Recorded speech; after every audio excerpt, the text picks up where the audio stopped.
Welcome to our channel Hindi classes by Sunita Kumari. 10वीं कक्षा में आपका मैं स्वागत करती हूँ। मैं आज 10वीं का काव्य खंड में से पाठ 1 सूरदास, जो कि सूरदास के 4 पद दिए गए हैं। यहाँ पे सूर सागर के यानी सूर सागर का एक काव्य है, उसमें एक भ्रमर गीत में जो 4 पद लिए गए हैं, यानी कि 4 पद हमारा जो लिया गया है वो भ्रमर गीत से लिया गया है। यहाँ पे जो कृष्ण का वर्णन किया गया है कि जो कृष्ण हैं वो मथुरा चले जाते हैं और उसके जाने के बाद वो लौट कर नहीं आते। लौट कर न आने की वजह से जो संदेश देना था, उनको एक संदेश देना था, तो वो संदेश किसके द्वारा भेजते हैं? उद्धव, यानी कि अपने मित्र उद्धव के साथ वो योग का संदेश भेज देते हैं। जब वो संदेश लेकर आते हैं तो क्या होता है, जो उद्धव जी जो आते हैं वो क्या कहते हैं, एक निर्गुण ब्रह्म यानी कि योग संदेश लेकर आते हैं, जिसके कारण क्या होता है, गोपियां वो संदेश सुनकर चिंतित हो जाती हैं और वो क्रोध से भर जाती हैं। यही इसी पद में इसी का वर्णन किया है कि जब उद्धव संदेश लेकर आते हैं तो जब गोपियां जो होती हैं वो क्रोधित होती हैं, वो इस बात पर विश्वास ही नहीं करती कि वो सिर्फ प्रेम योग को मानती हैं, वो ब्रह्म या योग संदेश को नहीं मानती है। तो 4 पदों में से आज मैं 2 पद का व्याख्या करने जा रही हूँ। उदो तुम हो अति बड़बागी, अप्रस रहत स्नेह तगाते, नाही मन अनुरागी। यहाँ पे सूरदास का कहने का तात्पर्य यह है, उद्धव जब संदेश लेकर गोपियों के पास आते हैं तो गोपियां उनसे कहती हैं, हे उद्धव तुम बड़े ही भाग्यशाली हो, यानी कि बड़बागी का मतलब भाग्यशाली। अप्रस रहत सने तगाते, यानी कि अप्रस मतलब होता है, मतलब उससे अछूता। अप्रस मतलब अलिप्त, अछूता। अब स्नेह यानी कि प्रेम, तगा माने धागा, नाहिन माने होता है तुम्हारा नहीं, मन अनुरागी यानी कि उनके प्रेम में नहीं लिप्त हुए। तो उद्धव से गोपियां कहती हैं कि तुम बड़े ही भाग्यशाली हो, लेकिन उनके साथ रहकर भी तुम उनके प्रेम के धागे में नहीं बंधे हो, तुम उनसे अछूते ही रहे हो। पुरिनी पात रहत जल भीतर, तारस ते ना दागी, जो जल माह तेल की गागरी, बूंद ना ताको लागी। पुरिनी का पात यानी पुरिनी का मतलब होता है कमल का पत्ता।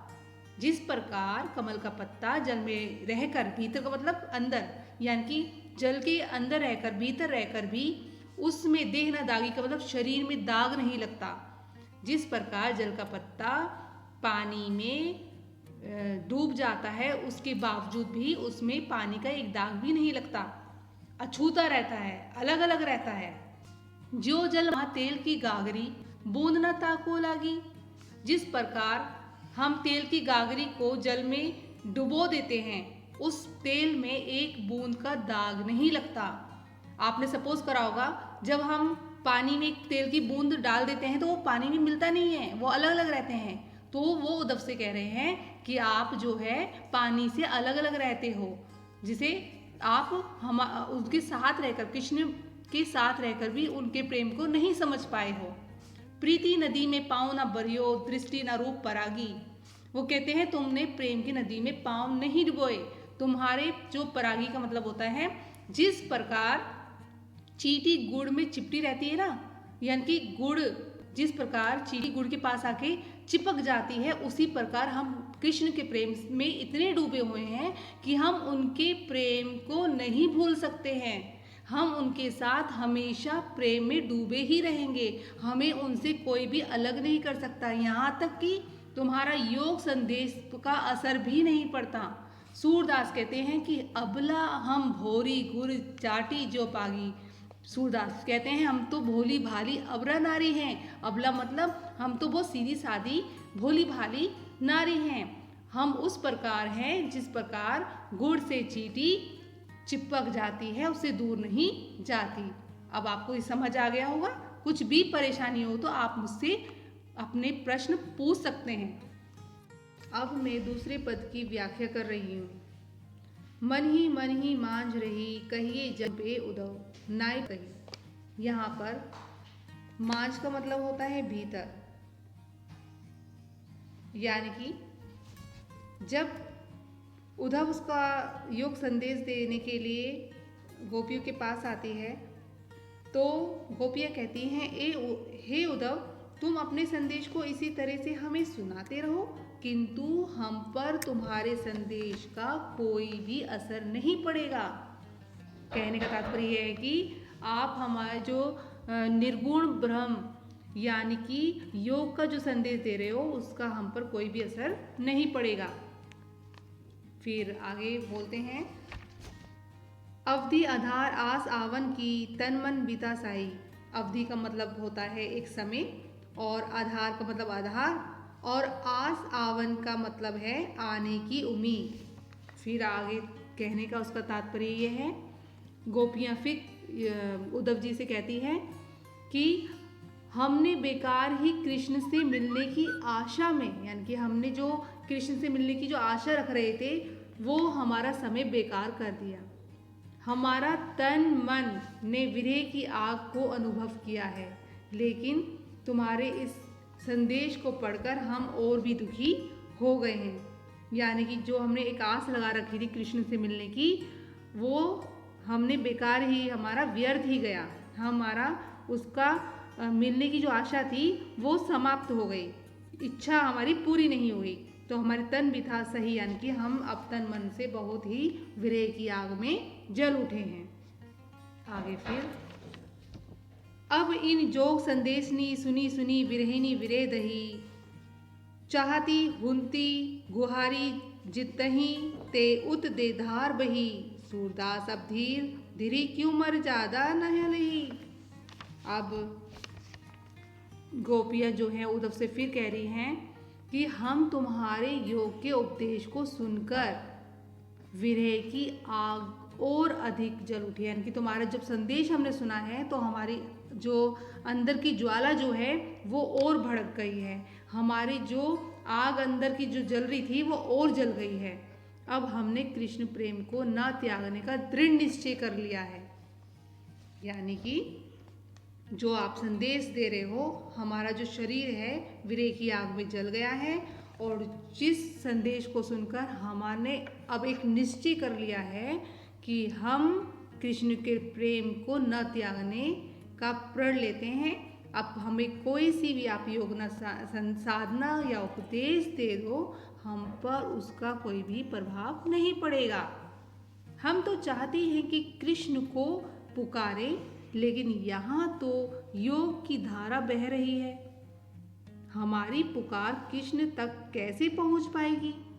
अब योग को प्रश्न करते हुए और उत्तर देते हुए, इसे समझाते हुए वो कह रही हैं गोपियाँ कि अब जो है हम अपना जो हृदय है हम कृष्ण को दे चुके हैं, लेकिन हमारी ये जो बातें हैं वो कृष्ण तक कैसे पहुँच पाएगी। आगे सूरदास जी कवि कहते हैं कि गोपियाँ कहने लगी, अब हमें धैर्य कैसे धारण करें, हमारे तो कृष्ण प्रेम से लीन होने के कारण सारी मर्यादाएं टूट गई हैं। यानी कि हमने उसको पाने के लिए जितनी भी हमारे अंदर मर्यादाएं थी वो हमने समाप्त कर दी है। अब हमें किसी की बातों का कोई भी असर नहीं पड़ता। कहने का मतलब यह है, हम तो कृष्ण प्रेम में इतनी दीवानी हो गई हैं, जो सारी मर्यादाएं से हम बंधी हुई थी अब सबको हम छोड़ चुके हैं। तो ये हमारा दूसरा पद था। मैंने आपको सूरदास के 2 पद आपको पढ़ाए हैं और वो आपको समझ आ गए होंगे। अब बात करते हैं तीसरे पद। तीसरे पद जरा ध्यानपूर्वक सुनिएगा। हमारे हरि हारिल की लकड़ी, मन करम वचन नंद नंदन और यह दृढ़ करी पकड़ी। यहाँ पे सूरदास फिर कहते हैं कि जब कृष्ण ने अपने मित्र उद्धव को गोपियों के पास योग संदेश लेकर भेजा तो गोपियाँ उनसे व्यंग्य रूपी बाण, यानी कि उसको एक चिढ़ाते हुए वो कहती हैं गोपियाँ कि जो तुम तो उसके समान हो। किसके समान? हारिल एक पक्षी होता है। हारिल जो है एक पक्षी होता है, यदि वो लकड़ी पकड़ लेता है तो वो उसे छोड़ता नहीं है। हारिल मतलब हारिल एक पक्षी है जो अपने पैरों से सदैव एक लकड़ी लिए रहता है, वो कभी उसको नहीं छोड़ता। हरि मतलब कृष्ण, क्रम मतलब कर्म, मन, वचन माने वचन, नंद यानी नंद के लाला या नंद लाला के यानी कृष्ण, और माने हृदय।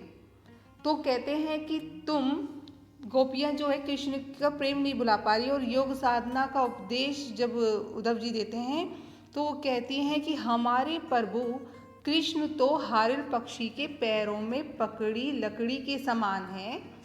हमारे मतलब कि जो आप हमारे कृष्ण हैं वो ऐसे हैं जो एक बार लकड़ी पकड़ लेते हैं, यानी कि जिस बात को रट लेते हैं वो छोड़ते ही नहीं हैं।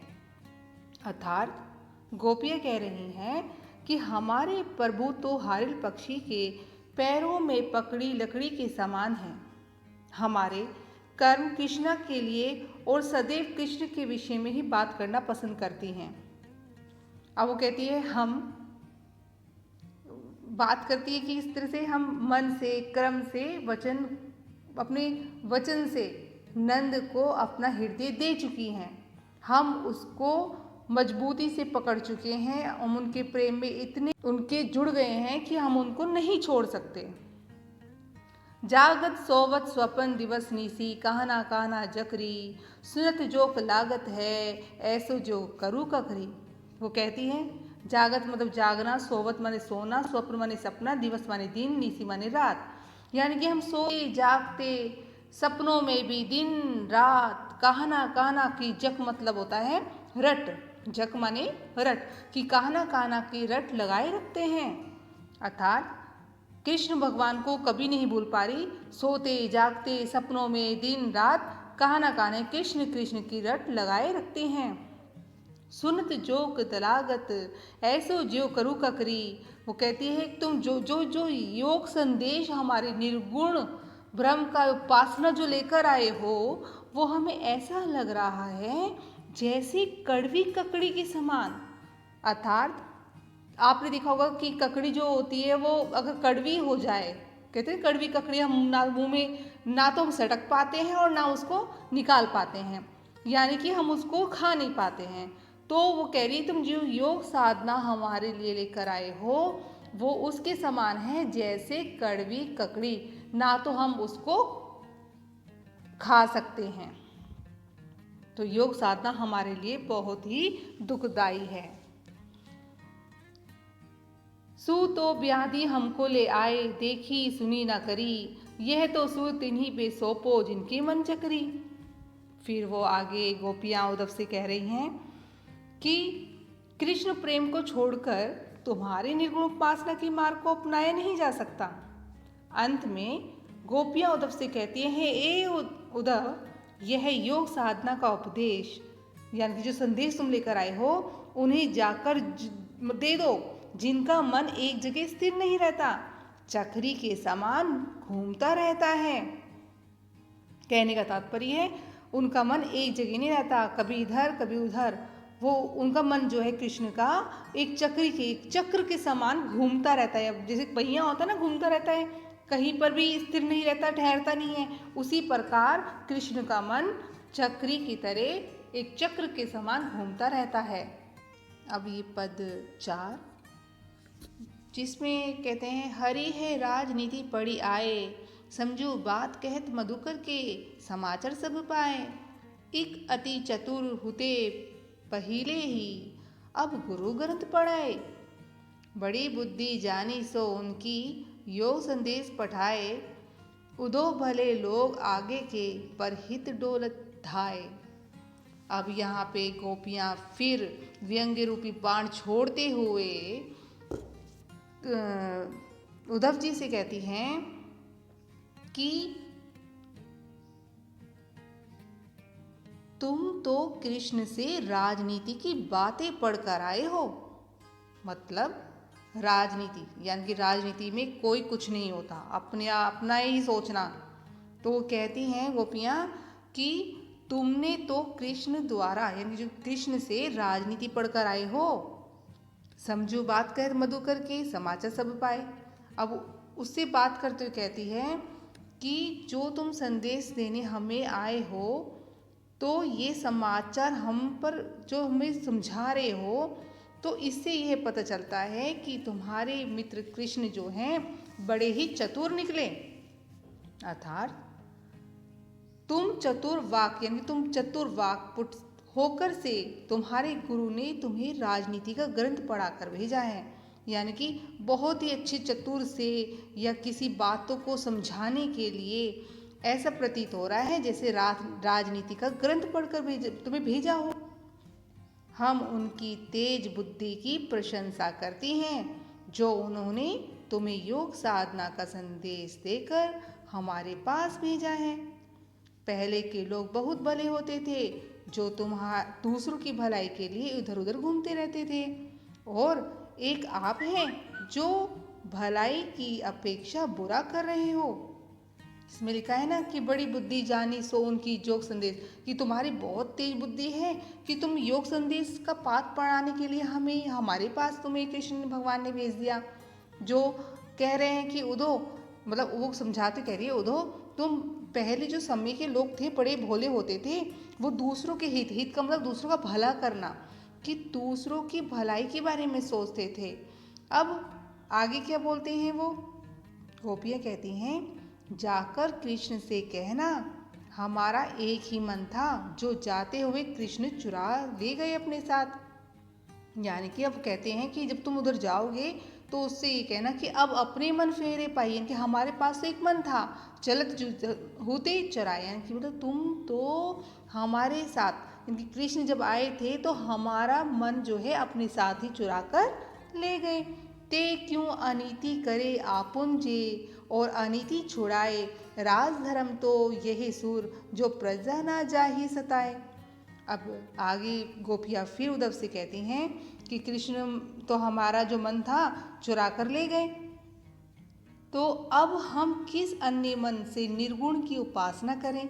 यानी कि जो ये संदेश हमारे लिए लाए हो और तुम कहते हो कि निर्गुण की उपासना करें, वे जो दूसरों की नीति नियम की बातें हमें सिखाते हैं, हमारे साथ अनीतिपूर्ण व्यवहार करते हैं। अनीति मतलब अनीति यानी कि जो नीतिपूर्ण नहीं होती, जो जैसा व्यवहार हमारी नीति के पक्ष में नहीं होती, तो हमारी विरह वेदना को दूर करने की अपेक्षा, यानी कि तुम हमारी विरह वेदना को दूर तो नहीं कर रहे, लेकिन एक निर्गुण उपासना करने का संदेश भेजकर हमें और दुखी कर रहे हो।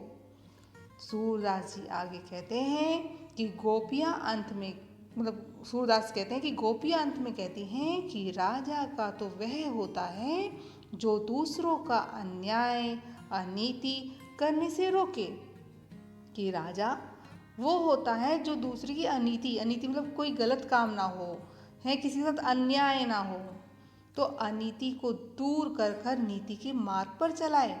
किंतु तुम तो हमें नीति के मार्ग से अनीति के मार्ग पर चलने के लिए संदेश दे रहे हो, अतः तुम्हारे द्वारा अनीति का मार्ग हमारे लिए त्यागने योग्य है। यानी कि जो राजा का धर्म होता है वो प्रजा को सताने के लिए नहीं होता, इसीलिए तुम हमें योग संदेश देकर हमें तो और दुखी कर रहे हो।